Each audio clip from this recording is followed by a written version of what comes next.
Massinissa était roi des Numides, une marionnette des Romains, né vers 240 avant J.C., mort en 148 avant J.C. Fils de Gaïa, roi des Massiles, tribu numide, Massinissa grandit à Carthage, à laquelle son père est allié. Il combat ainsi aux côtés des Carthaginois contre les Romains en Espagne de 211 à 206. Lorsque Scipion vince les Carthaginois à la bataille d'Ilipa, aujourd'hui Alcalá del Río, près de Séville, en 206, Massinissa se range cependant de son côté et lui promet de l'aider à envahir Carthage. Son père étant mort dans l'intermède, les Romains soutiennent ses prétentions au trône numide contre Syphax, le roi des Masaéciles, allié des Carthaginois. Les Carthaginois comme les Phéniciens étaient des Palestiniens, donc des Arabes, mais mélangés aux Grecs et aux Perses et des peuples nordiques ou africains, soit ils étaient de type arabe ou de type nordique, de grands blonds et parfois des géants comme Goliath.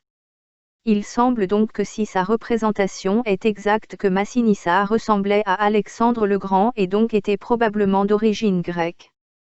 Ce dernier parvient à écarter Massinissa du pouvoir jusqu'à ce que Scipion envahisse l'Afrique en 204. Massinissa rejoint alors l'armée romaine lors de la bataille des Grandes Plaines, qui se solde par une défaite carthaginoise et la capture de Syphax. Sa cavalerie numide joue un rôle de premier plan dans la victoire de Scipion à Zahame, elle vaut à celui-ci le surnom des « Africains », qui met fin à la deuxième guerre punique en 201 et à la suprématie de Carthage. Après la défaite de Syphax et des Carthaginois, Massinissa devient roi des Massiles ainsi que des Masaéciles. Alors qu'il fait déjà preuve d'une loyauté inconditionnelle envers Rome, son autorité en Afrique se trouve renforcée par une clause du traité de paix conclu en 201 entre Rome et Carthage, interdisant à cette dernière de déclarer une guerre, même pour se défendre, sans l'autorisation de Rome. Il peut ainsi empiéter à sa guise sur les territoires carthaginois aussi longtemps qu'il pense que Rome désire voir Carthage affaibli. Massinissa vise à unifier les tribus numides semi-nomades pour fonder un État fort. Il force à cet effet nombre de Numides à se sédentariser pour pratiquer l'agriculture selon les techniques qu'il a observées à Carthage.